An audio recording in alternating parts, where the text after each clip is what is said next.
What a gorgeous day I've been working out here. But you know what? I decided to take a break.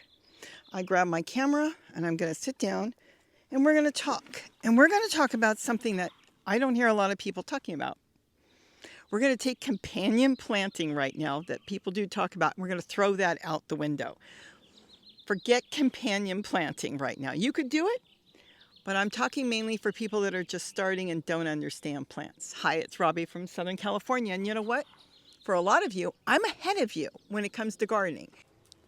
And what I mean by that is my gardening season starts early, usually March and into April. Some of you won't be gardening until, who knows, maybe May. This way you can watch me and get ideas on how you want to set up your garden so you will be successful and know exactly what I'm talking about when I talk about little plants and big roots. And because of that, I think if you watch me, you may get ideas. Let me get right into what I want to talk about. Everybody talks about companion planting. Can I plant tomatoes with a zucchini? Can I plant basil in? Oh, plant basil with a tomato plant and it's going to be doing fantastic. It will ward off the insects and you can plant nasturtiums that will draw the insects away from this plant and that plant. Come on.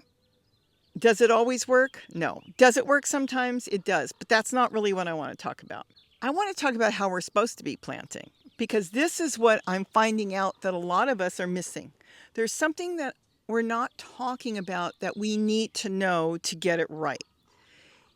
Farmers get it right. They know, they study, and you can't compare what's growing on a farm, what's growing in your backyard. They have certain plants and seeds designed to grow in their climate, in their soil, in every which way for them. Some of them are done by tissue. Some of them are done by seeds. But whatever it is, you can't always take a seed from a farmer, commercial farmer, and grow it in your yard because it is designed for their farm. They know what to fertilize it with. They know how to spray it. They know what they need to do.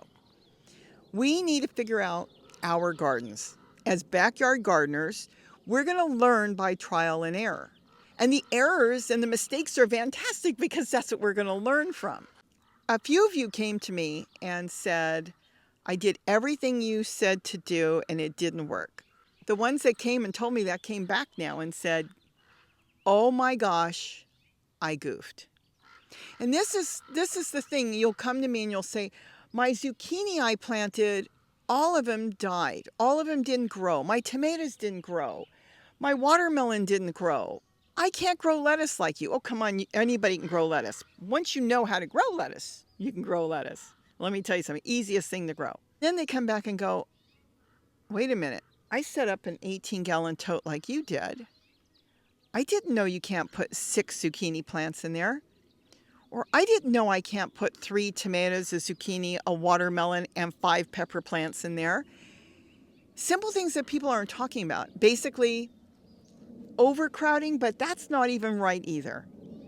What we all need to learn and understand is the root system of certain plants. So here is the perfect example. Here's an 18-gallon tote with about 8 zucchini plants growing because I composted an old zucchini and the seeds grew. Now, they look really nice, but here's the thing you've got to understand. They've been growing now for almost 2 months. They came up a while ago, but they're not getting any size. Why are they not getting size?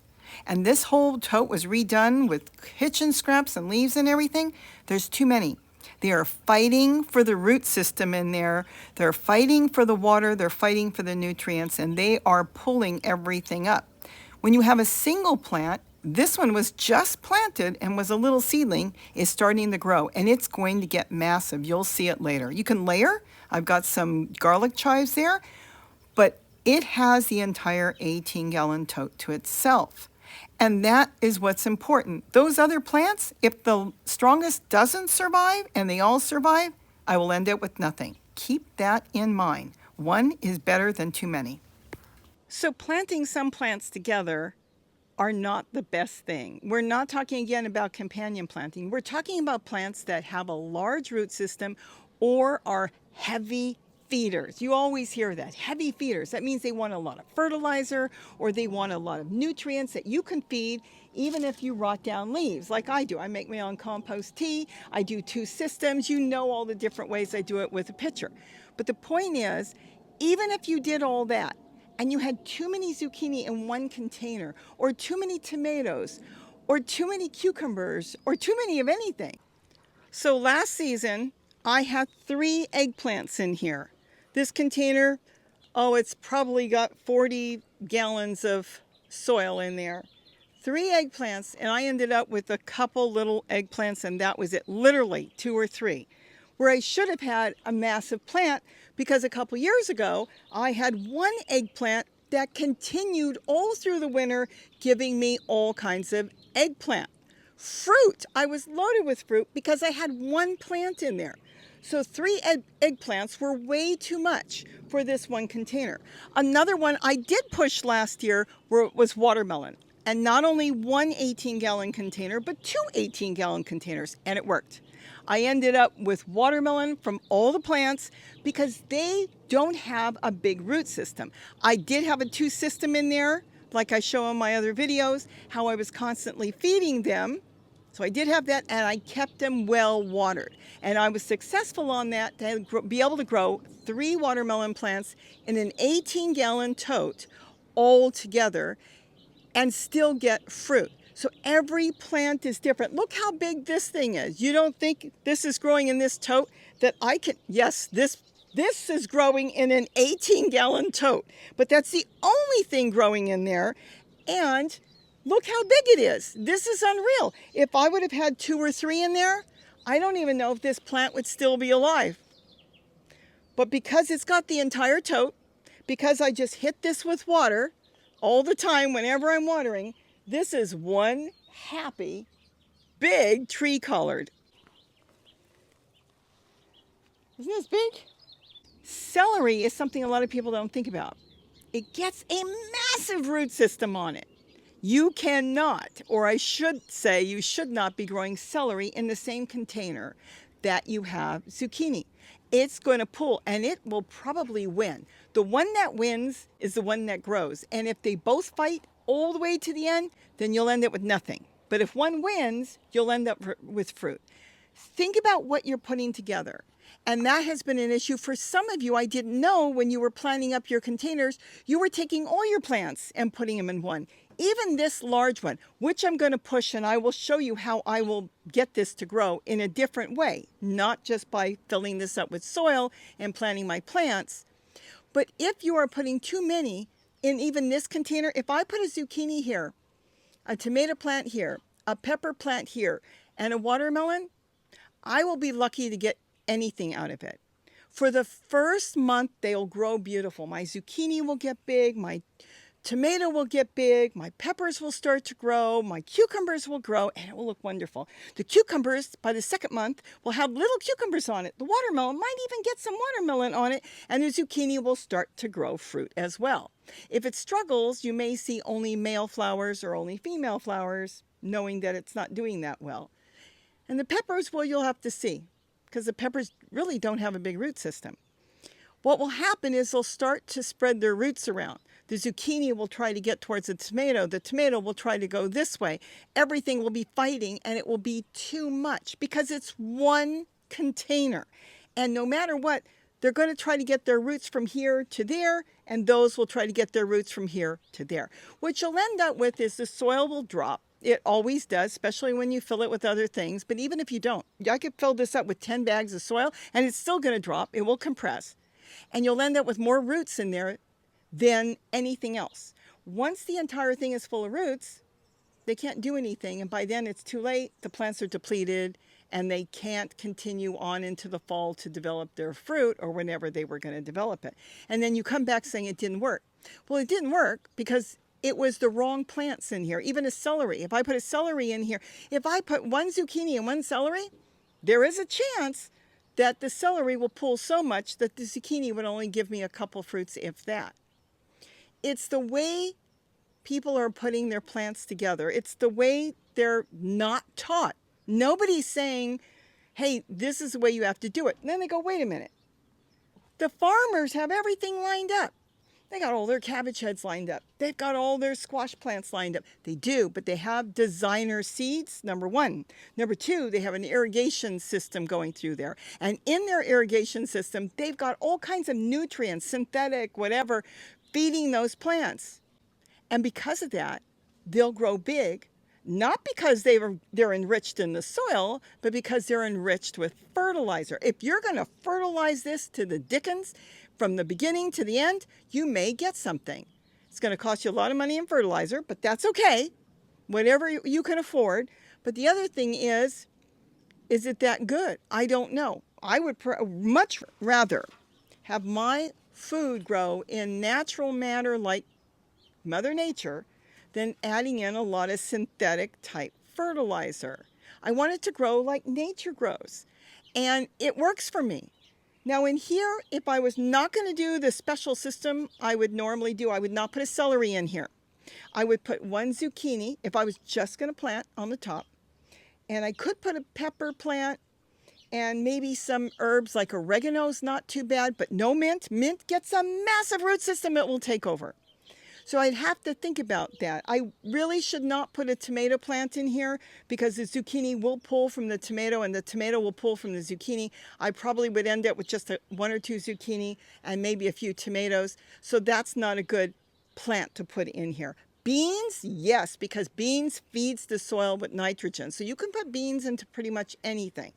You have to go through the types of plants you want to put in here.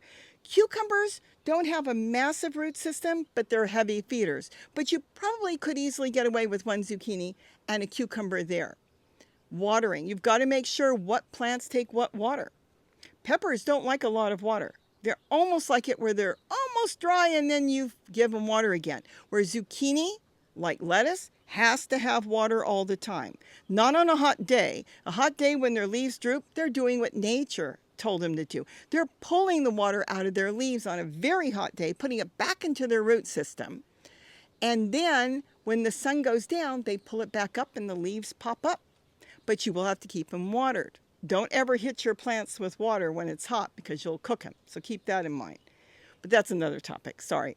So what you want to do is think about those little things. Tomatoes can get away with a little bit of, watering mist here and there. So you want to think about what you're planting in here.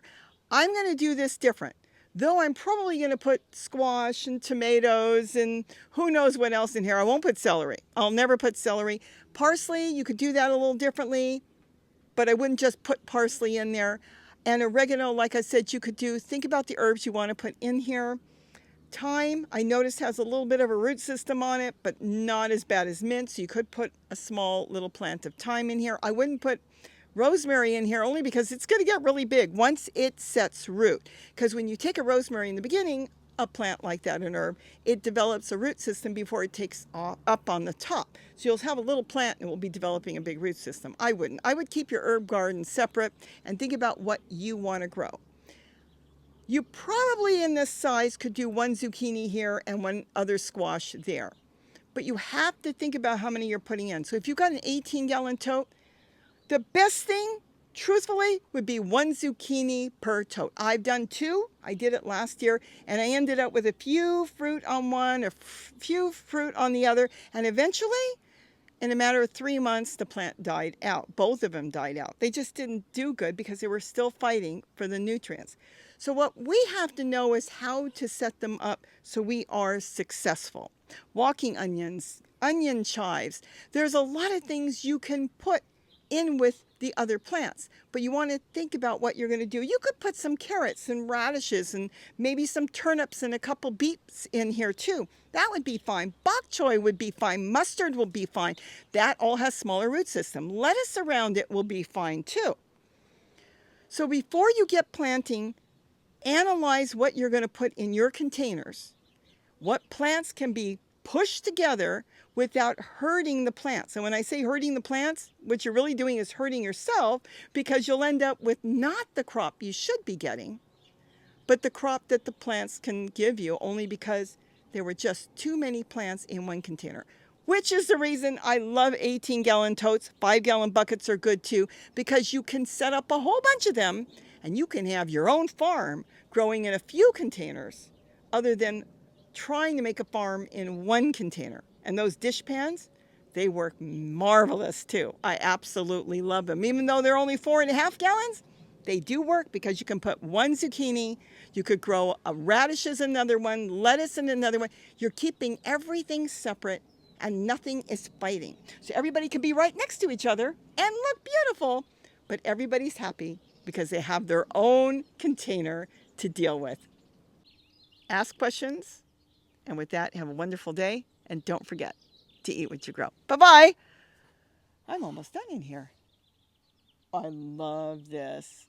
We're hoping that we can make this short and not have to bore everybody to death with a long, long video.